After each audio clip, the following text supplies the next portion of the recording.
That's a lot of points. Boy, if you were playing a dime or a dollar a point, you'd be in a deep clover, wouldn't you? Okay. I'm ready to go on to the Stayman bid now, and we can kind of just clear our minds unless you have any more questions about the 2-club opener. Okay. And we'll go ahead and finish up with that. We will not have plans or hands we will play. And I don't even have a handout. This is just something I thought it might be insightful for you all to kind of be aware of, another use of the 2-club. So far, we've seen the 2-club opener. And now we're going to take a look at 2 as a responder, 2 clubs. Okay. Sam Stayman's partner, George Rapie, said, I find that sometimes 1 no trump and I'll go 3 no trump and you've got 4 hearts and I've got 4 hearts and we would make the game if we would have been in 4 hearts, but we don't have any method to see if you have 4 hearts and I have 4 hearts, or you have 4 spades and I have 4 spades. And we need to have some way to do that. And so they talked about it and they said, well, what would be the cheapest artificial bid you could do after 1 no trump? I said, well, that'll be 2 clubs. Yeah, let's use 2 clubs, and let's use that not to show clubs, just play in no trump. We don't want to play in clubs. So we'll give up the 2-club bid as natural, and we'll use that as to show a 4-card major. It says, I have invitational points, or else I'll just pass. And if you have 15 to 17, I have to have 8 points or more, right? If I have 7 points, even if you've got 17, that's not enough for game. So I better have 8 points or more. And when I do, and if I have a 4-card major, I'll bid 2 clubs. Okay, that'll be our little agreement. And it stuck so well that they called it the Stayman Convention. George Rapie was when it created it. But he said, I don't want it named after me. Sam, you're the hot shot. Let's name it after you. And so that's why it's called the Stayman Convention. Okay, so it shows 8 points or more and demands partner to bid. It's not one of these you can pass. It's sort of like when you open 2 clubs. You can't pass that. 2 clubs says, partner, I want you to answer a question. If you have 4 hearts, then bid 2 hearts. If you have 4 spades, then bid 2 spades. If you have both of them, we'll start with the heart suit, please. That's what I want to know first of all. Up the line, just like when it goes 1 club and I go 1 heart with 4 hearts and 2 spades, same way. And if you don't have any of those, 4 hearts or 4 spades, just bid 2 diamonds. That's all it says. Now, opener, when they bid 2 clubs, you don't bid 3 clubs. You don't bid 2 no trumps. That is not in your vernacular. You only have 3 bids to say. 2 diamonds, I have no 4-card major. 2 hearts, I have hearts. I may have spades. Or 2 spades, I have 4 spades. And I don't have 4 hearts. Once again, 1 no trump opener, you've said your bid. It's up to your partner to steer the auction. Your partner is the captain. Okay, so after you've heard the response, 2 hearts, 2 spades, or 2 diamonds, you now know what to do next. If you have 8 points, you don't have a fit, you bid 2 no trump. If you have a fit, we'll talk about that.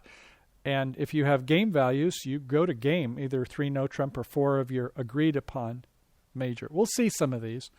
So first hand, partner opens 1 no trump, and we have this hand. How many points do we have in the South? 6. This is not like the 2-club opener now, folks. This is our partner's only got 15 to 17. So with 6 points, can we make game if our partner has the maximum, 17? No, we don't have 25 points between us. So our bid will be passo. Okay, next. 1 no trump. And we have this next hand, 4, 5, 6, 7, 8. So we could invite 2 no trump, but since we have a 4-card major, let's use our new little toy and bid what? 2 clubs. 2 clubs says we have a 4-card major. It promises a 4-card major, else just bid 2 no trump or 3 no trump. So when you have a 4-card major, when your partner's open 1 no trump, then you bid 2 clubs, and your partner, if they don't have a 4-card major, they will bid 2 diamonds. If they do have a 4-card major, they could bid like 2 hearts if they have 4 hearts. If they don't, they would bid 2 spades. If they bid 2 hearts, we can't go to 4 hearts because we don't have game values, do we? Because our partner, most of they could have is 17. So we could go 3 hearts. And if they do have the 17, then now we have enough. But if they only had 15 and our 8, it's not enough to make a game. So we would say, okay, partner, I give the final say to you. If you don't make it, it's your fault. No, you don't say that. You want to say is that I'm empowering you, partner, even though you've limited your hand. Let me know if you're 15, 16, or 17. If you've got 17, go, because I've got 8. But if you've only got 15 or a bad 16, I don't think we should go. All right, next hand. 1 no trump, and this time we have how many points? 11. 4, 8, 9, 10. 1, 2, 3, 4. How about 10 points? Okay. Yeah, if you want to. It's a pretty good hand. So you could go 3 no trump, but our Stayman bid says, let's ask and see if a partner has either of the majors. So we bid 2 clubs. If our partner goes 2 diamonds, the one who knows goes. We go 3 no trump. They don't have a 4-card major. We tried, and our partner will pass. Doesn't mean it's looking for slam or anything. If it turns out, on the other hand, they bid a major such as the spade suit, fine, hearts or spades, I don't care which. Either flavor is fine for me, and you would go for spades, knowing that you have a better chance to make tricks when you have a 4-4 spade. Now, you asked me earlier, what if my partner on that 5-card spade suit, when they went 2 clubs, 2 diamonds, 2 spades, how do we know that they have good spades? Well, at 15 to 17, they maybe don't have as good a suit as if they're 22 or more. They're more likely to have some pretty good spades. Let's say that you were in 3 no trump and your partner had the king, queen, jack of spades, ace, king of hearts, a king of diamonds, and 3 little clubs. And they start leading the clubs. 1, 2, 3, 4, 5, maybe 6 they take. So you see why it's nice to have a Stayman bid rather than just bid 3 no trump? So that's one reason where it's good to find these 4-4 fits. You're going to usually get a trick or more better, and that's why we always like to have a 5-3 fit or a 4-4 fit. And this is... Have 4 spades on that. I mean, you all, the 2 spade that they're bidding up there, they're just saying that they have... Just 4 spades. 4 spades. Yeah. And you've got an ace. And you have an ace. So to go 4 spades, to me feels, like I would be really pushing it. Well, let's do this. So Yeah. let's think it out. We have 8. How many do they have? 5. So if we've got ace and out, and my partner's got 4 babies, 2, 3, 4, 5, they're going to take 2 tricks. They're 3-2 shape most of the time, 67%, I guess. So they get 2 tricks, fine. My partner then, he's got, or she, has a bunch of honors over here, fine. Cool. So it'll work out. Does that make a little more sense now? Yeah, I think I'm just. I understand where you're coming. A lot of people, it's good you're thinking that way because it shows that your gray matter is working. You're kind of wondering, will this really work? And yeah. What I'd be off is well, I guess for 4 spades, that's game. 4 spades is a game. Yeah, it says 10 tricks. That would be the difference. That would be the difference. No game. Here again, we could put it in the simulator and say, with that hand there, not give them any honors. So you can design the hands to do that also. Mm-hmm. But 15 to 17, you'll find that it'll still be the better contract than 3 no trump. Be more conservative and still get the same place. I mean, so she's not sure. So what if she bids 3 hearts? 1 no trump, 3 hearts. No, 1 no trump, 2 clubs. 2 clubs. 2 spades. What if she bids 3 hearts? 3 hearts is like, yeah, who knows what that bid means. She doesn't really want to have to decide. Does that leave her partner in the position to, we don't know what the partner has at. Yeah, I was talking to somebody just at the completion of play at about 4 o'clock, And she said, my partner did this, but I've never seen it before. And I said, well, remember Asbaf? And she's like, Asbaf. All strange bids are forcing, But you don't want to like torture your partner by inventing bids, especially like in a tournament. If you haven't discussed it before, who knows what 3 hearts means? It's like, aye. With people with 1,000 master points or more, I'd think I know what that bid would mean. But otherwise, it's Mike Smolin invented a bid. People like under 500 master points may not know that bid. So now it's like, I guess it's forcing, but you don't want to make the fog of war, I guess is what I'm saying. Okay, anyway, let's try some more.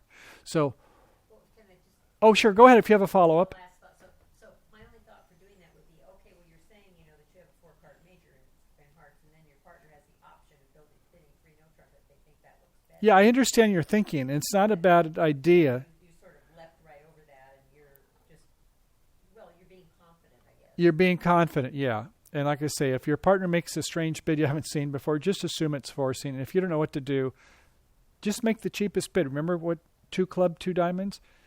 Just bid something. Bid the next suit up. 3 spades, I guess, if you're not sure. Now, I wish you'd had like a partnership agreement, and then you would, okay, we know exactly what it means. But if you don't, you just make a bid. Okay, 1 no trump, and here's our hand. How many points? 4, 5, 6, 7, 8, 9, and a 5th card. Beautiful, 10. So what would be your call in response to 1 no trump?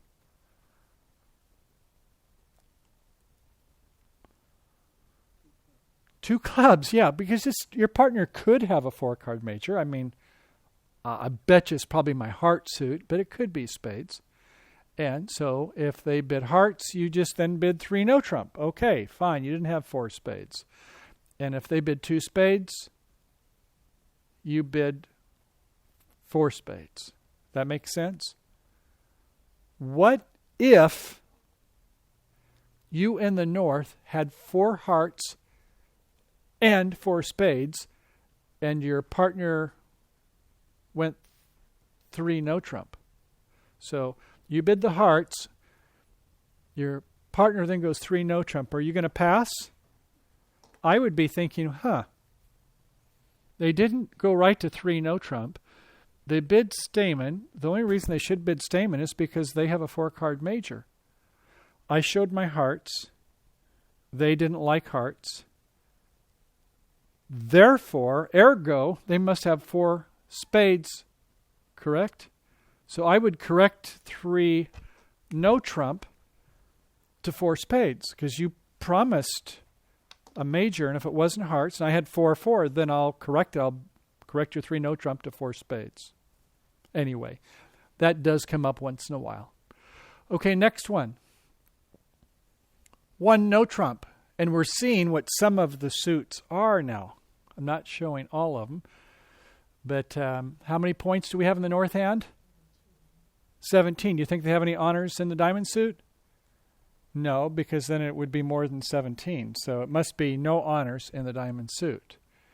A pass, and it's over to you. We've seen this hand before. Yes.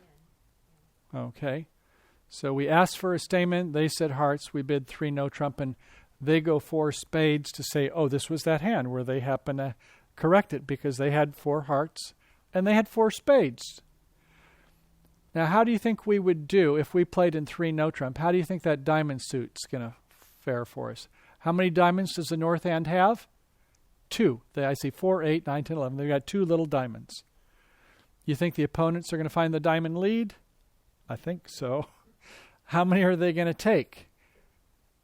They've got 9 cards in the suit, right?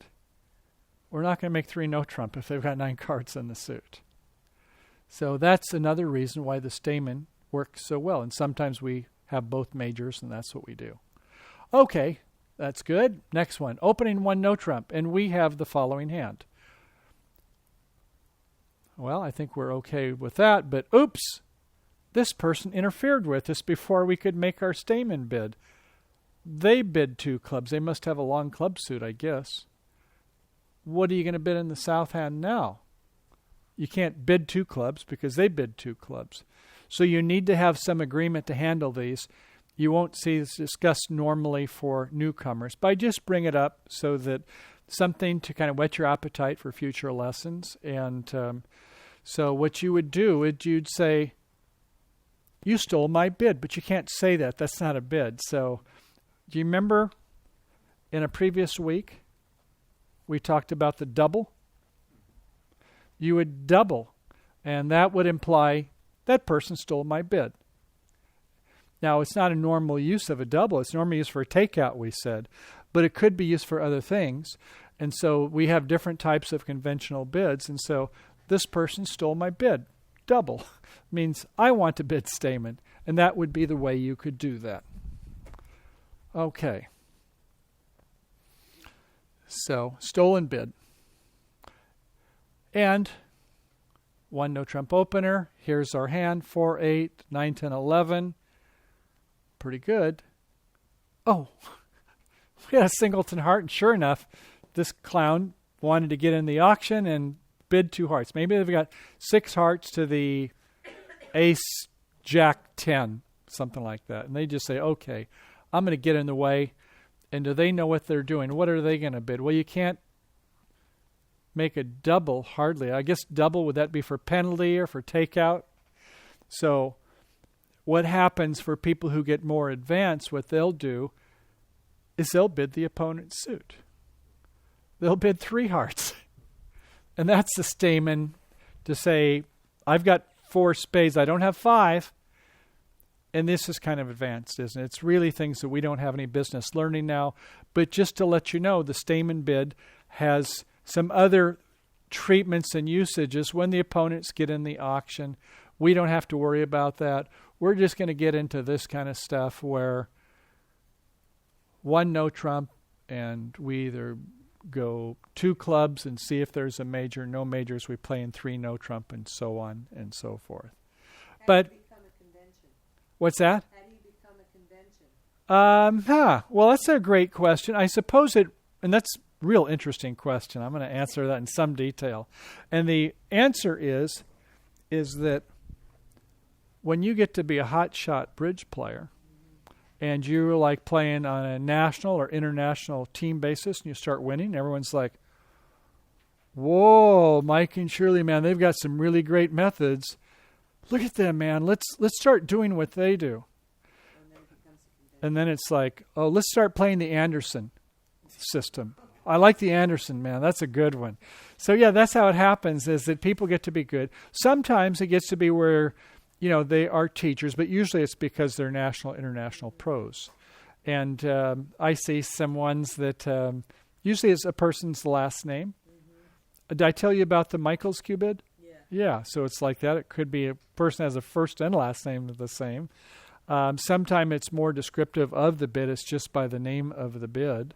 So start following them, and then the league finds out, and then it becomes the convention. It becomes the convention, yeah. So I guess we're probably about at the end of it there. So as we recall, some of the things we take a look at is the high card points and the shape. We try to make a game. If we're lucky, we have 33 points. We make a slam. We like the major 5-3 or 4 forfeits. We have the sign-off bids. You bid 1 of a suit. I bid 2. That says I don't have any interest. 1 of a suit, 3 of a suit. I'm jumping 1 level. I'm inviting game. 1 of a suit, 4 of a suit. We're in game if it's in the major suits, or 3 no trump. 5 of a minor. That's tough to do. It needs 11 tricks. No trump, we normally prefer that rather than playing in a minor suit game. So if we don't have a 5-card major, you open in a minor.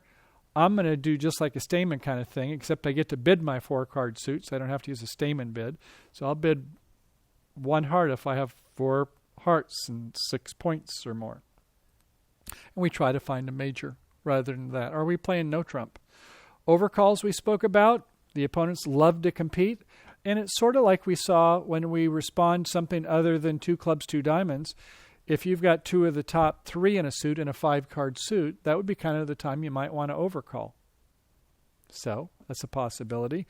You might preempt, though. If you've got a 6-card suit, they go 1 diamond and I go 2 spades. I've got ace, king, jack 6 times and little else. I don't have any interest in game. I go 2 spades. This poor person to my left has got to come in at the 3 level. So that's a possibility.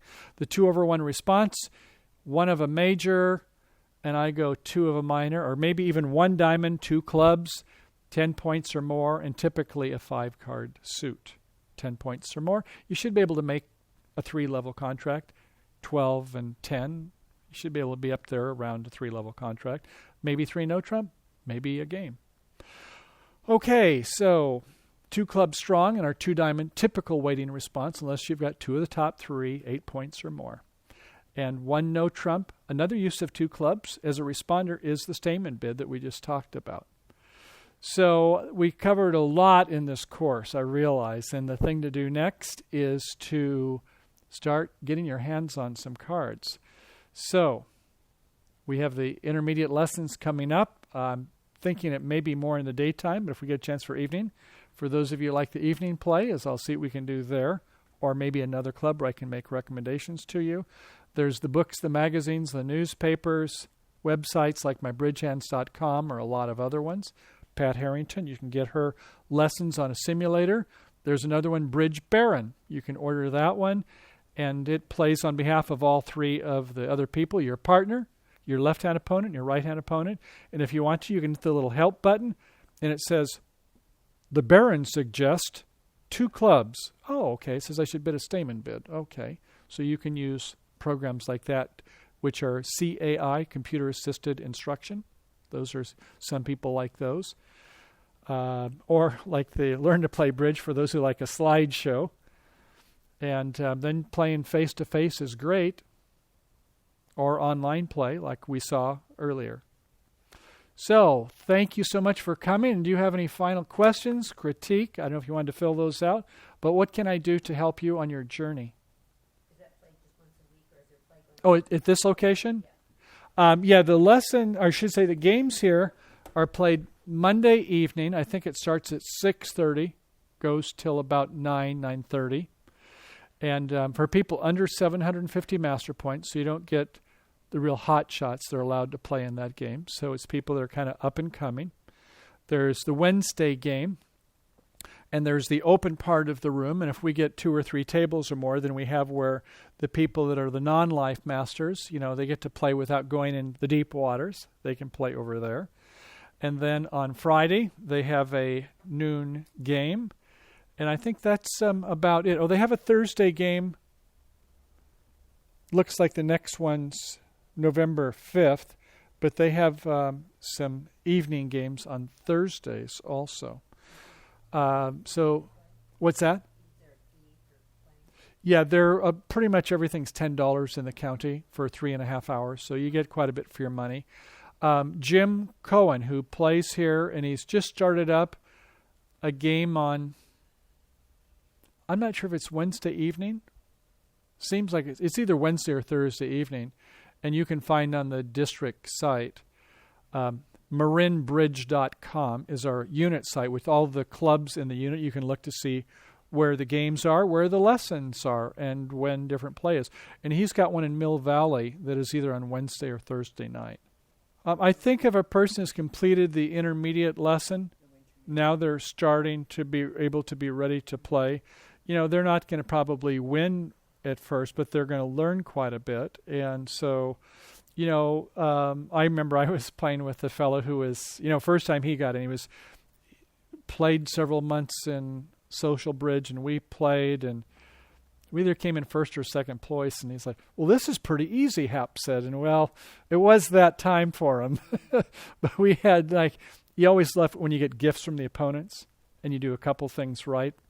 And this hopefully, there's this notion where you're playing with a paid professional. Some people, well, I want to get master points, but I want to play with somebody much better. I'm going to pay for their fee, maybe pay a good bit more than just the fee for the bridge. There's also mentor programs that our units have.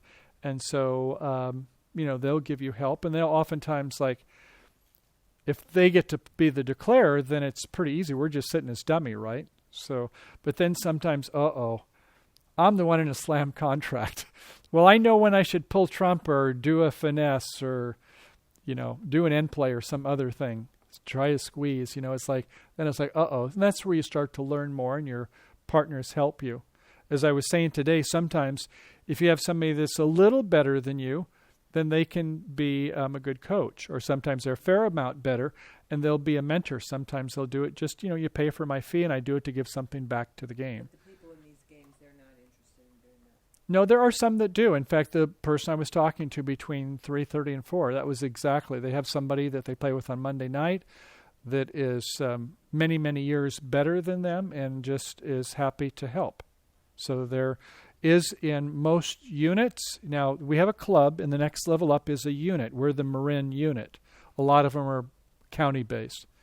You get some, though, like in Florida, that have 5,000 people in one unit. It's bigger than our whole, division here in the Bay Area. So anyway, in the unit, we do have some people in education that will say, oh, we can try to find you mentors. You're just kind of starting out. We'll try to find somebody that's a little better than that. Maybe they're not quite a life master, or they are a life master, and maybe they can kind of be a shepherd, play once a week with them. They probably want to play with you every day, but they'll be happy to play with you from time to time. It's nice to give something back to the game. What's that? How do you find those? I would go on marinbridge.com and look for mentors. And in fact, today, over at Table 8, the lady was saying she is in charge of education. She said, Michael, in the spring, we're going to have a 1 day of bridge for people who are new. 1 full day of playing bridge, and then after that, we'd like them to feed into the different clubs to go into the lessons like what we've just completed. So, that's a nice way. So there's a lot of roads to Rome, I guess. For me, I played with my parents. I didn't really know what I was doing when I started off. And then at some point I got on a cruise ship and there was duplicate. And I was like, oh, I'd like to try that. And my wife and I were kind of novices at it. But we learned that, okay, there was maybe a couple bridge books we could do, and we could start playing some at the clubs. You And knew enough to be able to sit there and play. I knew that they had this thing. They had this thing called the bidding box, and it was like, Yeah. I've never seen the bidding box before. I said, and they kind of helped me because they know people on the cruise ships. They're not like some of the people are too swift, like I wasn't. And okay, I just pulled this one out. I know how to put it back in when I was through, but I got the hang of it after a couple days. But yeah, you can go that way. It's just to kind of jump on in the waters. And some people, they like to be like Sandra Day O'Connor. Remember the Supreme Court Justice Sandra Day O'Connor? She did not play a game of golf for over 2 years until she was really good on the driving range. She did not want to be on the golf course and embarrass herself and slow people up. Most of us, we just get out there and whack, and we spend a lot of time in the weeds and we come back with a ball, but it's not our own ball, So it just depends on your style. But I would say is don't be too conservative. And what you can do is say, I want to come in someday, or maybe Monday evening you come in and say to Janet Russell, or Janet Crosby, I'm thinking of another Janet, tell Janet Crosby, say, can I just watch for a little while? I just like to watch some people play. And the people, they make mistakes just like the rest of us humans. And so that's one way, it's just to kibitz. To play? No, you do not have to be a member. They will oftentimes at the club encourage you. Would you like to be a member of the American Contract Bridge League for, about $25 a year? You say, no, I'm not interested for that. Well, let me, if you don't mind, get your name. And then when we put in your score, we know, okay, this is the Anderson family. And then at some point, if you got a little bit of master points here or there, it's like, oh, why don't you get your ACBL number? We can have these go towards your life master. So, okay. And you get to be known to the club. But no, you don't have to be any certification or anything to play. You just get out there and do it. And the opponents will say, oh, new players. Oh, they'll some of them will go like this. And this is just a joke. But I like to joke. They'll go like this. Oh, come to our table. Yes, come to our table. No, not really. But there is something is that, we're all in the pecking order. And so, we kind of learn as we go. Well, thank you so much for coming. I enjoyed your company. This has been a great session with you guys.